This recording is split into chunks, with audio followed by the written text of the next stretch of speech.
Fear begins where logic ends. Are you ready? দিনের আলোয় লালবাগ কেল্লা যতটা সুন্দর আর ঐতিহাসিক, সূর্যাস্তের পর ঠিক ততটাই রহস্যময়। লাল ইটের দেয়ালগুলো অন্ধকারে কালচে হয়ে যায়। বাতাসে এক অদ্ভুত স্যাঁতস্যাঁতে গন্ধ ভাসে, যেন মাটির অনেক গভীরে কোনো পুরনো লাশ বা পচা ইতিহাস চাপা পড়ে আছে। ঘটনাটা আমি প্রথম শুনেছিলাম আমার নানার মুখে। তখন আমি সবে স্কুলে পড়ি। নানা বলতেন, সব ইতিহাস বইয়ে থাকে না রে দাদু, কিছু ইতিহাস থাকে মাটির নিচের অন্ধকারে। আর সেই অন্ধকারের সাথে জড়িয়েছিল প্রভাবশালী চৌধুরী বংশের নাম। ইতিহাস বলে সুবাদার আজম শাহ ১৬৭৮ সালে এই কেল্লার কাজ শুরু করেছিলেন, কিন্তু তিনি তা শেষ করতে পারেননি। লোকমুখে প্রচলিত আছে আজম শাহ চলে যাওয়ার আগে কেল্লার মাটির নিচে এক বিশাল সুড়ঙ্গ তৈরি করেছিলেন। সেখানে নাকি রাখা হয়েছিল মুঘল রাজকোষের একটা বড় অংশ, স্বর্ণমুদ্রা, হীরা, জহরত আর কিছু অতি গোপন নথি। কিন্তু সেই রাজকোষ পাহারা দেবে কে?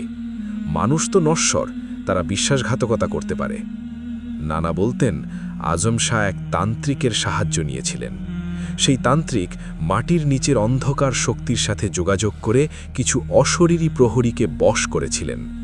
এরা সাধারণ জিন বা ভূত ছিল না, এদের শরীর ছিল বিভৎস, এদের পিঠ ছিল সামনের দিকে আর বুক ছিল পেছনের দিকে। এদের কোনো মাথা ছিল না সাধারণ মানুষের মতো, বদলে পেট চিরে একটা বিশাল মুখ হাঁ হয়ে থাকত, আর চোখ দুটো ছিল দুই কাঁধের ওপর। এদের বলা হতো উপরমুখ প্রহরী। শোনা যায় এই প্রহরীরা কোনোদিন ঘুমোতো না। তাদের কাজ ছিল একটাই, যে কোনো অনধিকার প্রবেশকারীকে জীবন্ত ছিঁড়ে ফেলা। সুরঙ্গের সেই গোলকদাধায় যারা একবার ঢুকেছে তারা আর কোনোদিন দিনের আলো দেখেনি। সময় বয়ে গেল, মুঘল শাসনের সূর্য অস্তমিত হল, কিন্তু কেল্লার মাটির নিচের সেই সম্পদের গল্প লোকমুখে ছড়িয়ে পড়ল। ঢাকার তখনকার প্রভাবশালী জমিদারদের একজন ছিলেন নীলকণ্ঠ চৌধুরী। তিনি ছিলেন অত্যন্ত চতুর, নিষ্ঠুর এবং প্রচণ্ড লোভী। বিলাসিতার নেশায় তার কোষাগার শূন্য হয়ে আসছিল, তাই তার নজর পড়ল লালবাগ কেল্লার সেই সুরঙ্গের ওপর। নীলকণ্ঠ জানতেন সাধারণ লোক দিয়ে এই কাজ হবে না। তিনি পাহাড়পুর থেকে এক তান্ত্রিককে আনিয়েছিলেন। সেই তান্ত্রিক নীলকণ্ঠকে সতর্ক করেছিলেন, অন্ধকারের জিনিসের সাথে কারবার করতে হলে রক্ত আর আত্মা লাগে। কিন্তু লোভে অন্ধ নীলকণ্ঠ কোনো কিছুর পরোয়া করলেন না। কার্তিক মাসের এক অমাবস্যার রাত, আকাশে সেদিন এক অদ্ভুত মহাজাগতিক দৃশ্য দেখা গেল। চাঁদটা ছিল টকটকে লাল, যেন আকাশ থেকে রক্ত ঝরছে। একে বলা হয় রক্তচাঁদ। তান্ত্রিক নীলকণ্ঠকে নিয়ে কেল্লার সেই গোপন সুরঙ্গের মুখে হাজির হলেন। রাত তখন গভীর, চারপাশ নিস্তব্ধ। ঝিঞ্ঝি পোকার ডাকও যেন ভয়ে থেমে গেছে।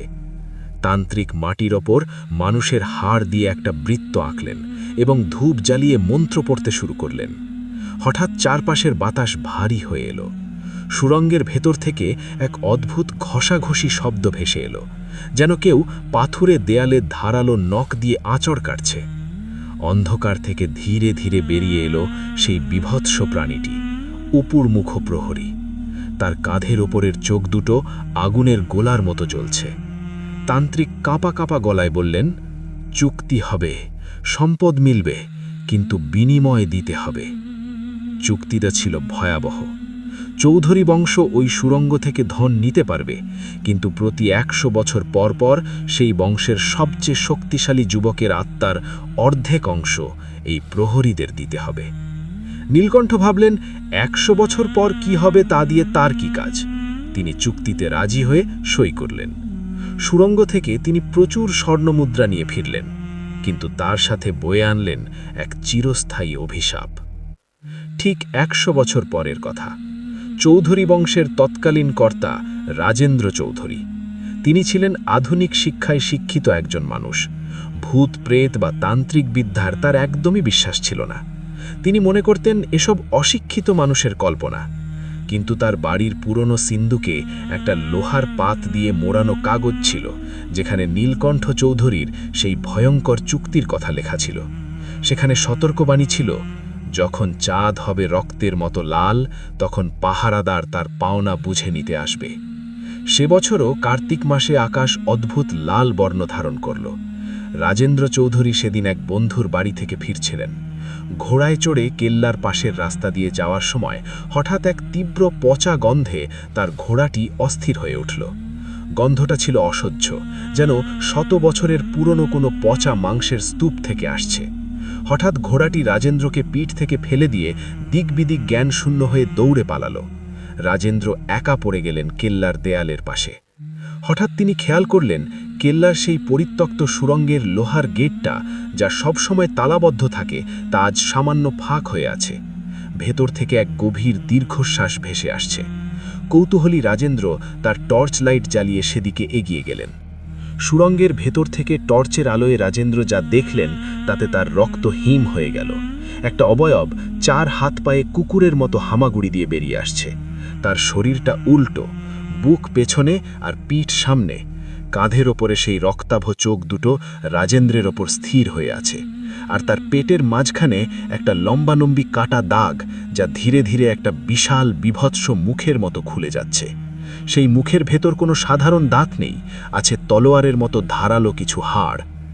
দানবটা থামল, তারপর একটা ঘড়ঘড়ে শব্দ করল, সময় হয়েছে। রাজেন্দ্র পালাতে চাইলেন, কিন্তু তার শরীর যেন পাথরের মতো জমে গেছে। লাল চাঁদের আলোয় তিনি দেখলেন তার নিজের ছায়াটা মাটির ওপর থরথর করে কাঁপছে। হঠাৎ সেই ছায়াটা মাটি থেকে আলাদা হয়ে দাঁড়িয়ে গেল। রাজেন্দ্র অনুভব করলেন তার শরীরের ডান পাশটা হঠাৎ বরফ শীতল হয়ে যাচ্ছে। দানবটা তার পেটের সেই বিশাল মুখটা হাঁ করল এবং রাজেন্দ্রের ছায়াটাকে কামড়ে ধরল। রাজেন্দ্র এক তীব্র যন্ত্রণা অনুভব করলেন, যেন কেউ তার কলিজা টেনে ছিঁড়ে নিচ্ছে। ঠিক সেই মুহূর্তে রাজেন্দ্রের পকেট থেকে একটা পুরনো লোহার চাবির গোছা মাটিতে পড়ে গিয়ে প্রচণ্ড শব্দ করল। নানা বলতেন এই পাহারাদাররা লোহার শব্দ সহ্য করতে পারে না।